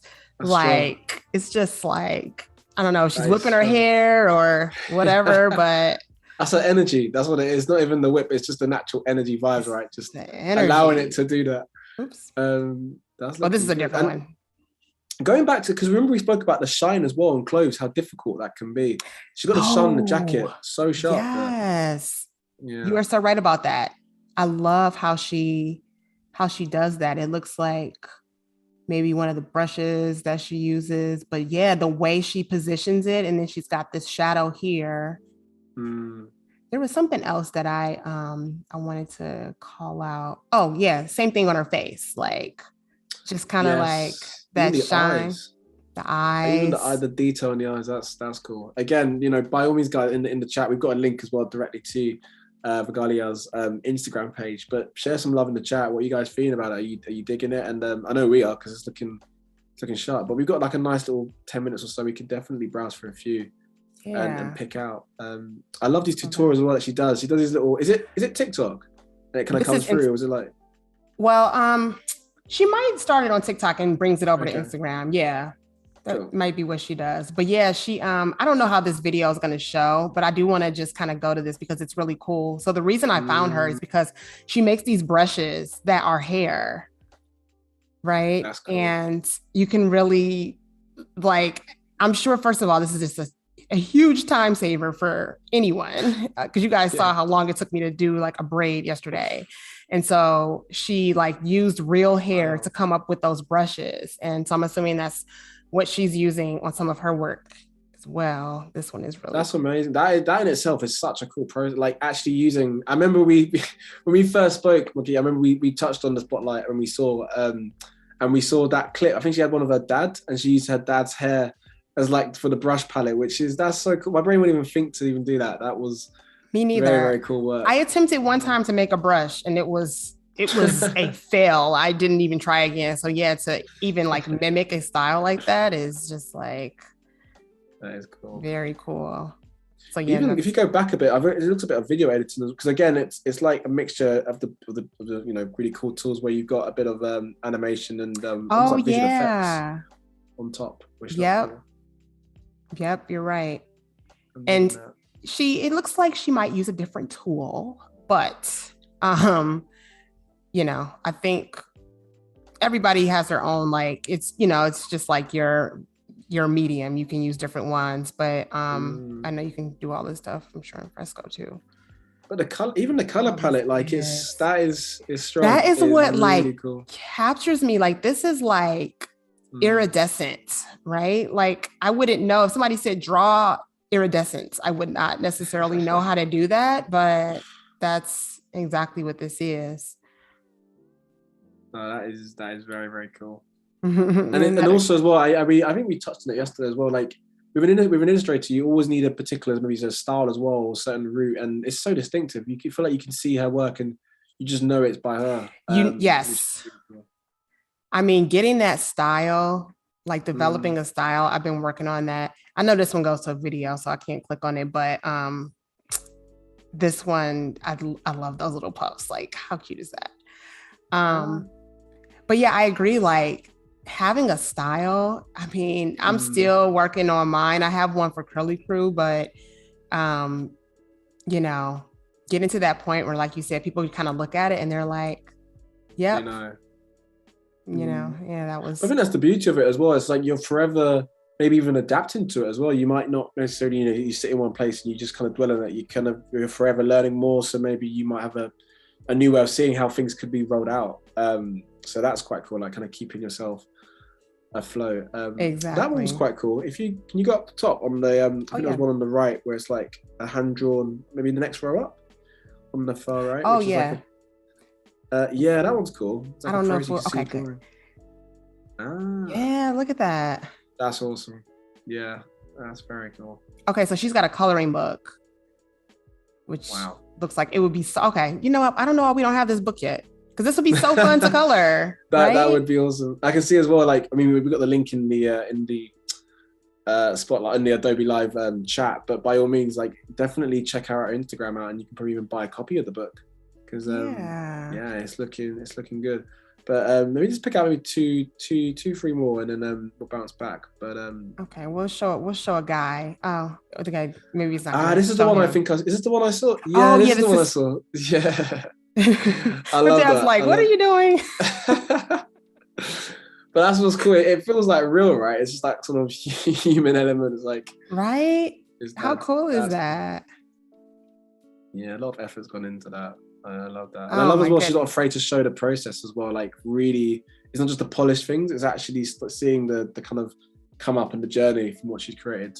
Um, And that's what I was saying I really like about TikTok. And you're probably right. It probably a lot of this started on TikTok because I feel like that's what people want over there. And that's like what's kind of rewarded is like show the process. Like, yes, end product is dope, like, of course, but you know, you want to see how it's made. for sure. I love seeing that kind of stuff. Nice. And let's pick, I'll say one more and then we'll bounce back. But I mean, I feel like there's way too many we could pick. I know. But You you pick, pick. you pick, you pick. I mean, there's way too. Let's have a little scroll down and pick one that straight away vibes with me, or yourself if you see one that you're thinking, yeah. I mean, I would probably click on every single one of them. I think we're coming to the bottom of her. Oh, I love that one. This one? Yes. We're on the connection. Our vibes, yes. Our brains, they were interlocked. I got that one too. Yeah, that's cool. Let me see. Cool. Okay, so like when you're talking about the edges, right? Like it looks so simple. But just that finesse to get those edges, like, is really good. And I love these colors. This kind of has similar vibe to what I'm doing, like with this color palette. And the detail on the headscarf as well. It's the details like that where it's a lot of shapes and color, but it works so well. And then this is what I meant. These folds, right? Like being able to, we know what this is doing. We know this is folding under and the light is hitting there. So no, a lot of detail got into that. And then one final thing, I mean, the skin tone, because I know even when you're in your own work, we've touched on this maybe over the past 2 streams, trying to find the right skin tone, especially within the Black community, and making it feel as realistic as possible can be difficult depending on the lighting and the shading. But I feel like this has got it spot on, even with the shading around the cheekbones. It's looking super spot on. It's like a burgundy here. And then I've seen like some kind of yellows. It would be cool to see how she built this because like it just looks like a lot of depth to get to that color. I can see as well in the chat, everyone's loving the vibes as well. We've got Paul Tranny who said the fabric for the headpiece is amazing. So yeah, definitely echo that. Yeah. And by all means, is there a few more on that, like a slide, on the same image? Yeah, I didn't realize that. Maybe it's got like one more. Yeah. See, I was hoping for like a process. I'm so intrigued now of like seeing. We're so like treated to seeing the pencil drawing. I know. And then boom. I'm gonna have to message her. And by the way, I did message her to let her know that we were doing this. And she said to mention like she's doing some like stuff for Juneteenth. So definitely check out her page and there like some deals running on her brushes. Awesome. So, yeah. No, that's a great plug. So I mean, yeah, fantastic. Thank you. I mean, Vegalia, I should say, amazing work. And I feel like everyone, especially in the chat and myself and Markita, absolutely loving your designs. So definitely check her out. We've got her link in the chat. So definitely check her out. And obviously one thing to flag is that obviously this is an artist spotlight. So if you're interested in maybe having, your own work featured or maybe a friend or someone you know, definitely get submitting in the tab above the artist spotlight in the Behance chat. And hopefully you guys could be up next. Should we bounce back into your InDesign and then let's do it. Let's do it. So let's go to my PDF. I think it's this. I've done like a couple of these, so I'm hoping I'm looking at the right one. Yeah. Okay. That gray is not, that is not the gray. But yeah, so sometimes I'm like, I look at this a little bit later and in a different format and I'm like, eh. So yeah, you mentioned spread. So what I normally do, I don't remember what happens when I export it as a spread, but I just know that I don't like it. So then I'll usually set up the the PDF and I'll save it so that when someone opens it, and I very rarely send out a PDF to anyone, but in cases where I do, then they'll see the full spread. So that's what it looks like. And then like I said, this would be the exact file that I would take and send to a printer or to Amazon. And then for the ebook, because this is in CMYK, and the ebook, I would go back and do the same thing, and then I would export that one in RGB. Nice. It's looking good. And I like, I feel like we've all had kind of had a part in the process of it, but even, picking the lines and then the vibe and even the colors of the different clothing. It's been really cool to kind of get that, almost like overall process. And again, having you guys in the chat, putting in, feeding into it, it's been great. Yes, this does not look like a rainbow. I'm gonna have to like make it a more defined thing. No, I think I kind of like that style. No, you like it? Yeah, I do like it. It's pretty, but I wanted to like be an obvious rainbow. Like maybe I'll add like make it smaller, like squeeze it, and then like add the sun or something like that. You're like me, where it's like it's got to be perfect. When you see it, and you're like, I'm not sure. I need some more time on Adobe Live to make it. I'm looking at this floating leg right here because I forgot to put this line. Yeah, I'm not even gonna do it. Not gonna do it. Find a million things, but I am happy with this. I love what we have like created here. It looks great, and it's nice to go and see the process as well from when you're in Fresco, right into InDesign. I think what we'll do is maybe we've got a few minutes left. Maybe we could do like a nice little recap, even from a bit of yesterday as well, right up until we worked on today, just to get like a nice full package. And by all means, towards the end, we're definitely going to do like a little plug to you, because of course the audience would love to know, how they can reach out to yourself. So yeah, let's maybe do like a nice little recap to start with, perhaps. Now, is it easy for me to go back to my iPad? I don't have to do that, I guess. We could do it on InDesign. We can maybe do. Oh, okay. Just kind of stick with it here. Okay. Yeah. So what we did is we started when I first brought this up yesterday. I had maybe spent about 2 or 3 hours working on the sketch. And so it was like a kind of a half-baked sketch. This girl looked very different. They didn't have like all of their designs and all that stuff. And so we made some changes. And then last night I kind of did some of my own work just to like make sure I got it at a pretty good space. And then today we finished with coloring. We added accessories to the hair. I feel like I couldn't think of what she needs, but she needs some accessories. I'm also gonna like do some stuff with her edges, accessories there, cute little puffs. So we did all that coloring, and then we did the puzzle. And so once that was done, we brought it into InDesign. And so, I mentioned V is for variety. Oh, and you guys, that was because it was for versatility, and you guys what was the options again? We had like a nice strong selection. Yeah, it was versatile, versatility, and variety. Nice alliteration. Yeah. Oh gosh, not going to lose power. Okay, this time I am able to plug in my MacBook. It always gets to this point at the end where you've still got time. And actually, we've got we've got a lovely comment here by Spencer. And I mean, by the way, these are the kind of comments that we love to kind of hear at Adobe Live. So thank you. And he said, I just wanted to say, I appreciate you so much for work like this. My son is mixed, so having literature of people with similar skin tone and hair as him is super important. That's cool to her, right? Thank you. Nice. I love hearing that. And, you bring up a good point too, because so what often happens with hair books is boys get a little overlooked. This book, even though, let me see.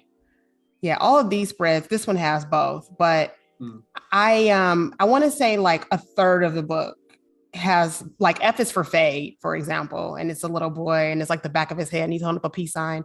Yeah. But yeah, like just like this stuff applies to, you know, all kids in general. And like definitely when it's like kids of color, biracial, girls, boys, like I'm with you on that. So thank you. And, you know, appreciate you for like even sharing this kind of stuff with your kids, because, you know, it's the real world. We got to talk about it.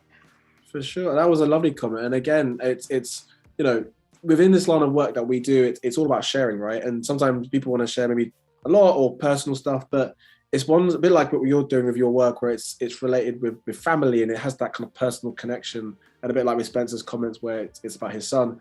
You know, it's these things that it just makes what we do much more even more worthwhile, right? Especially when it's something that's going to influence and really inspire a community or even a generation. So yeah, that was a really beautiful comment. It's what it brings it back for me, because I mean, I have my good days and bad days in terms of like how burnt out I'm feeling or how motivated I'm feeling. But, you know, whenever it's like, yes, this is what exactly we were looking for, you know, for my kid. Or I love hearing stories of how some of my books have like helped.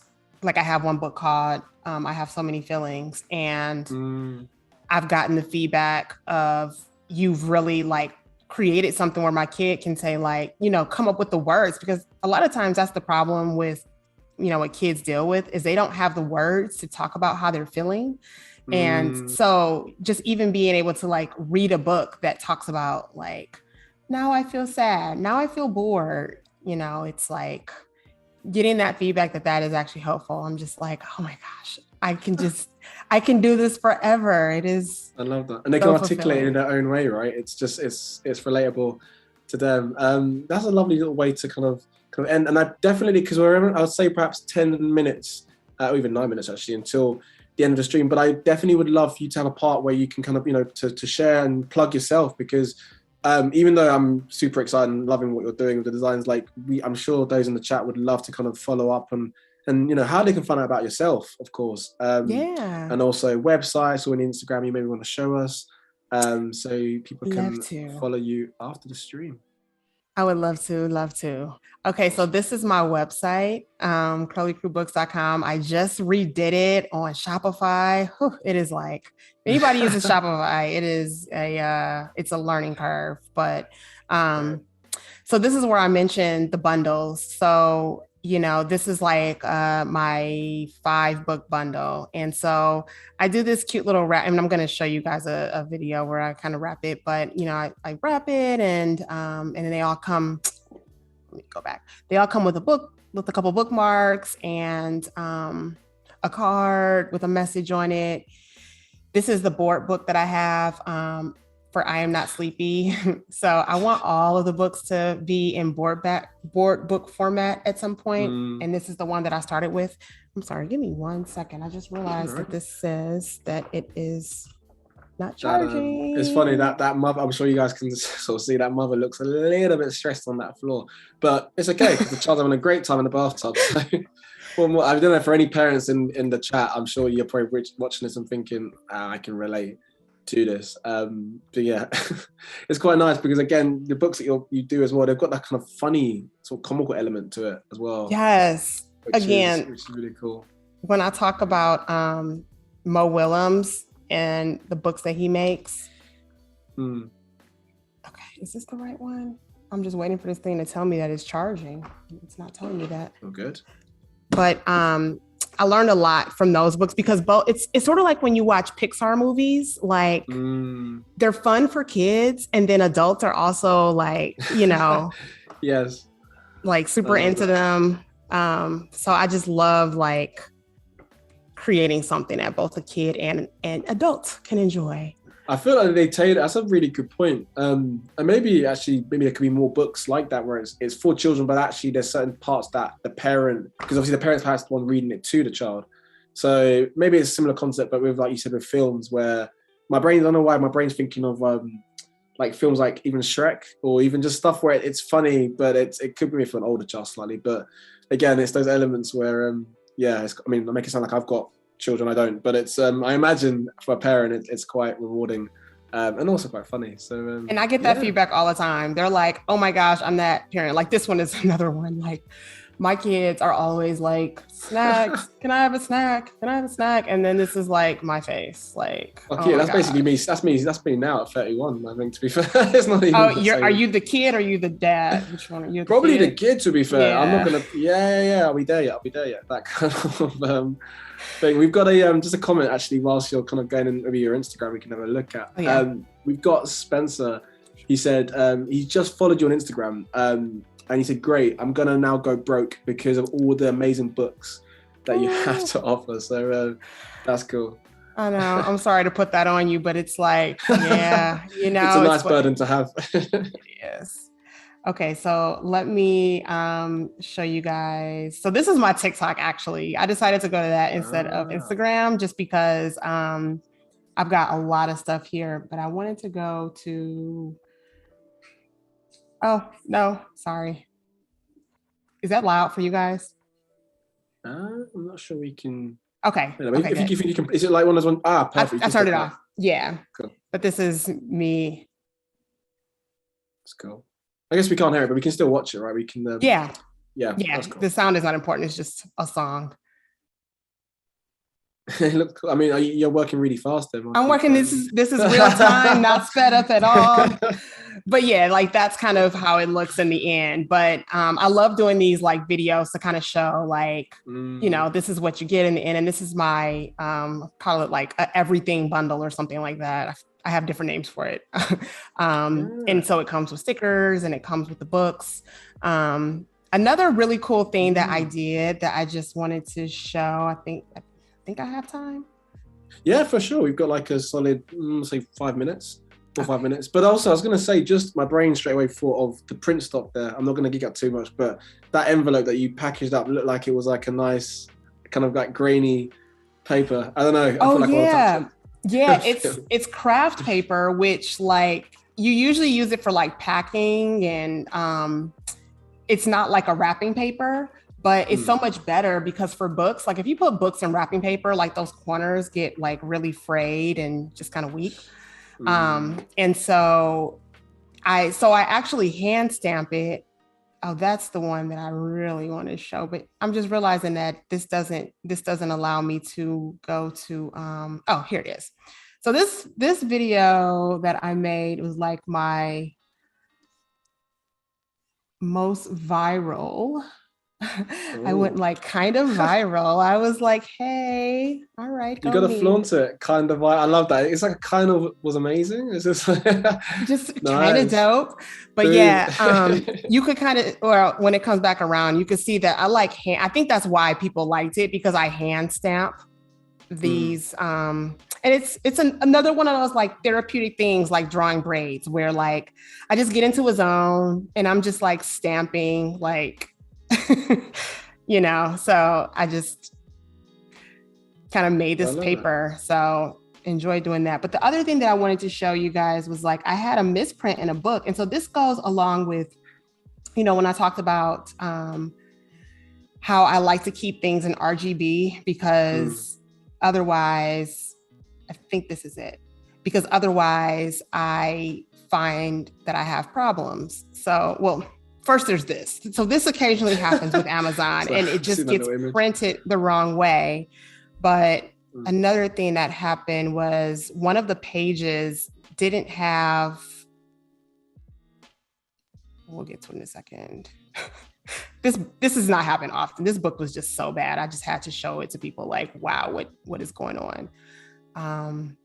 This one. Did it print? Okay. So I think what happened here was I had a rectangle maybe that was transparent. And so I couldn't tell that, you know, that there was a rectangle on top of the image, but then it ended up like printing white like that. I don't know. That's me saying that perhaps it was my fault, but I don't know. I don't know if I'm willing to completely accept that. And so what I ended up doing was I had a bunch of copies that had that misprint. And so I actually ended up creating, I can't find it right now, but I ended up creating like a sticker book. Oh, okay. That where a kid could kind of, and I'll probably find it easier here. That's kind of a experimental book that I have, Nine Sleepy.